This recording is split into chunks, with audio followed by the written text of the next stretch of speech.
Hey guys, Dr. Michael Young here. Hope everything is going great in your world. We are pushing right ahead with our course, Organizational Behavior, BA 320 at West Virginia State University. Today we are talking about groups and teams, so let's dig right into it. First, talking about groups, we got two different types here. We got the formal groups. You might say that the group that you guys have been put into for your video recording project is a formal group. At the same time, we might have informal groups. These are batches of friends, whatever, that get together for different purposes that are not officially sanctioned by the organization. And groups have both roles and norms. The roles I like to think of are more, put this down here, are more formal, right? These are some of the roles that might be assigned by the organization with all the institutional trappings of the organization. At the same time, you can have norms. Norms is a sociology term, as you might be aware. And this is something that just kind of comes about as a result of the informal interactions of the group. And so these norms form. And so people might assume roles even though they weren't assigned these roles. Right. Here we go. Norms are the attitudes, opinions, feelings, actions shared by two or more people. Roles are at the individual level, pertain to a specific job or situation. For example, I've been assigned the role in our course of being the professor. Yeah, who'd have thunk it, right? Norms, on the other hand, shared phenomena, ability to group, team, or apply to the group, team, or the entire organization. If you've taken a sociology course, you've studied norms a little bit in more detail, and norms are reinforced for many purposes. Well, for one thing, they might have to do with group survival, clarification of behavioral expectations, avoidance of embarrassment. If you break social norms, this can be a reason for embarrassment, which is uncomfortable. Most normal people don't like to be embarrassed, except for me. I'm oblivious to embarrassment. I cannot be embarrassed. Creation of norms, on the other hand, kind of emerge on their own. They can be purposefully created, but they won't have what the sociologists call legitimacy unless they're accepted by the group and somehow recognized and agreed upon informally. Groups go through different stages. You've got the forming stage. This involves ice breaking. Group members are uncertain about the role. People hold back. Normally, whenever I teach a face-to-face class, I might have an ice breaking exercise. A lot of times when I put people in new groups, I let them do an ice breaking exercise.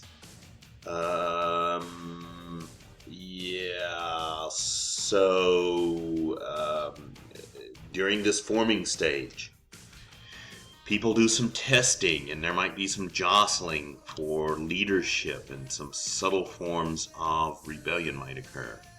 The next stage is norming.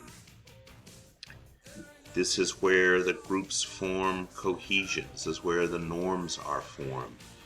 There's less conflict with increasing team interactions and independence of work tasks. Hey, this is my buddy. My buddy Tangerine. He likes to help me out here. Now you're gonna have to go and run along, buddy. I'm in the middle of making a video here. Where was I? Oh yes, norming. Right, where the group forms norms, where they get to know each other. Then performing. This is what we think of. What was the reason for the group? They need to perform and solve the task.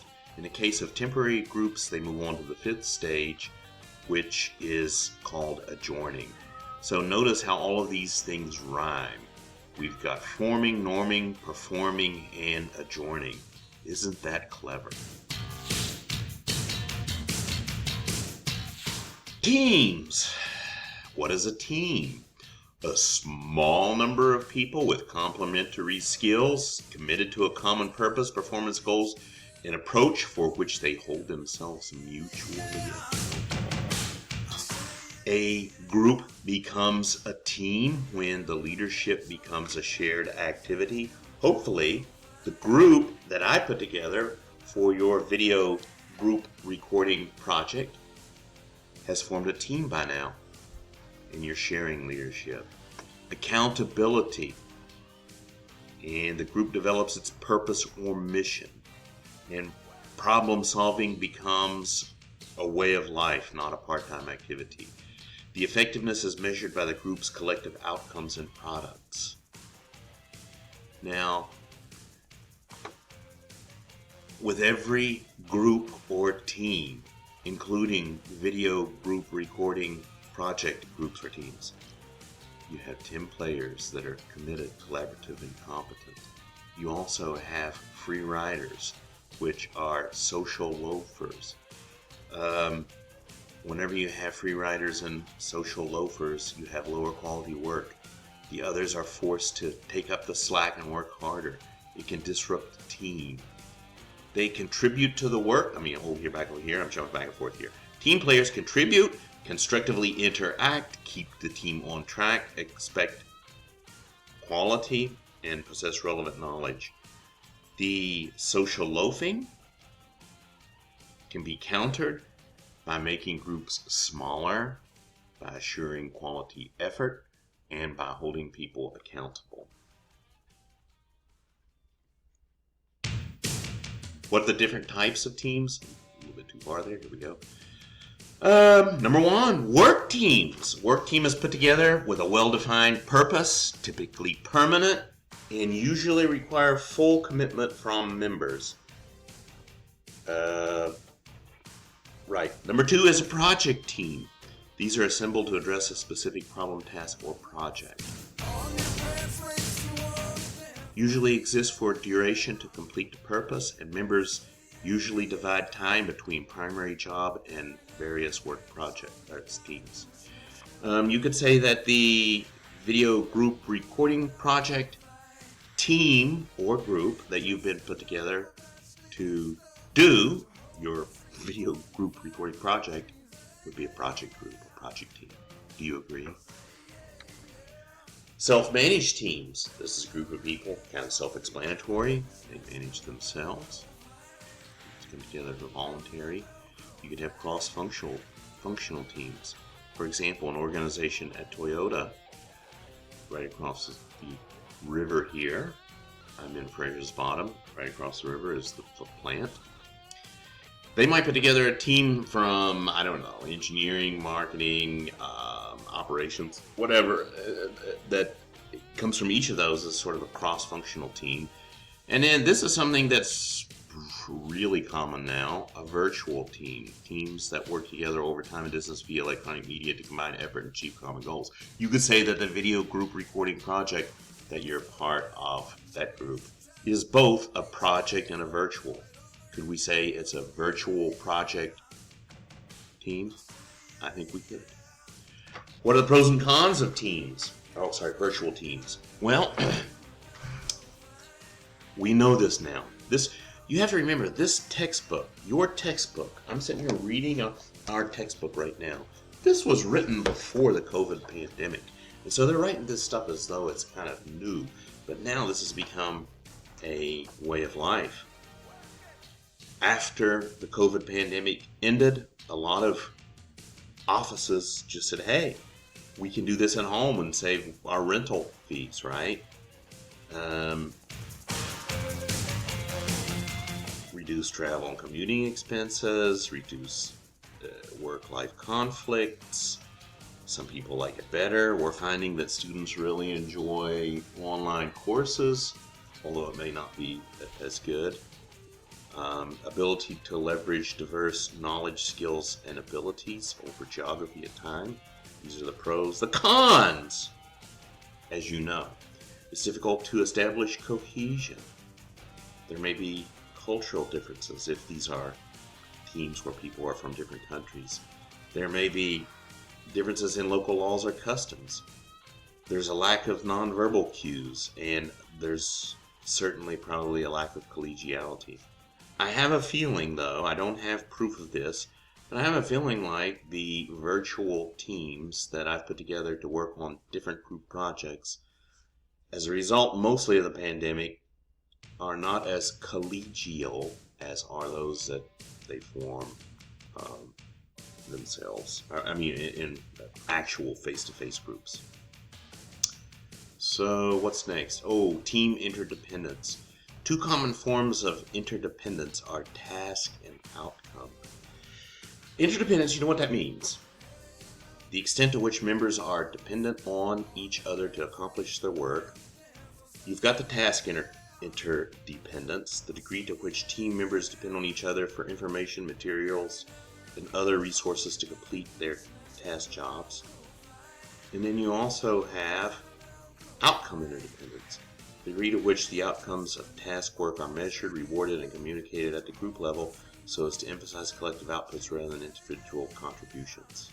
So one is, how much do we need to depend on each other in terms of what we're doing, the task?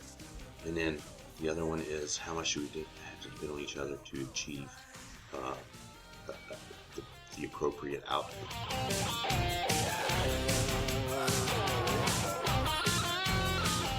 In order for teams to work appropriately, they need to have a certain amount of trust.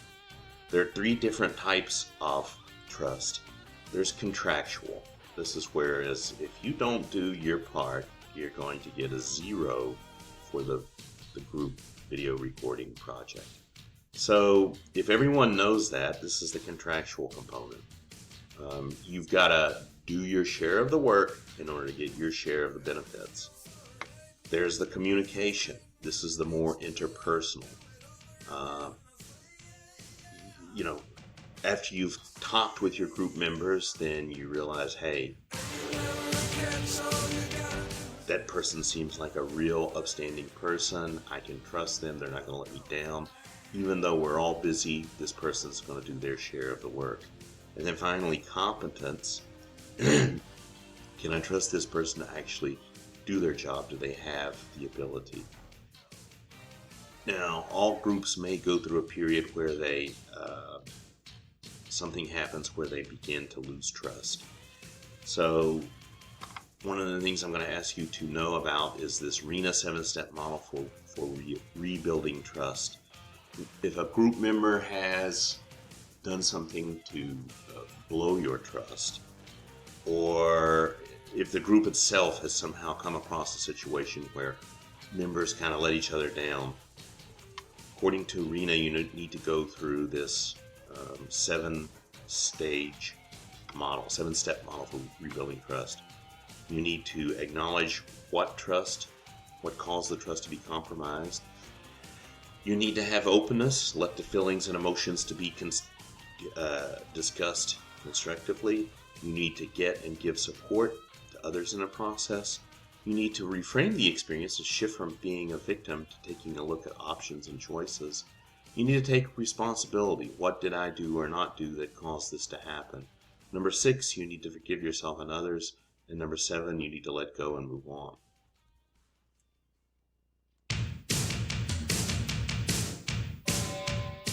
So what are some of the characteristics of high-performing teams? Well, research has been done, as you might have guessed, and researchers have found out that high-performing teams, those teams that perform highly, share certain characteristics. For example, they have a compelling team purpose and clear goals. They have an appropriate mix of knowledge, skills, and abilities. There are effective incentives. There's trust and communication. There's power and empowerment. People are given the leeway, responsibility, and ability to make decisions. There's early and effective conflict resolutions, and there are norms for collaboration. The 3 C's for effective teams. First one is charters and strategies. The charter lays out how the team will operate and their team performance strategies. Deliberate plans that outline what exactly the team is to do. Second C is composition. Describes a collection of jobs, personalities, knowledge, skills, abilities, and experience of team members. Finally, capacity. Does the team have the adaptive capacity crucial to meet demands and effective transition members in and out? Alright, that's all we're going to do for today. This is Dr. Michael Young, again, signing out from Brazier's Bottom, West Virginia. Hope everything is going great in your world. Stay awesome. Catch you next time.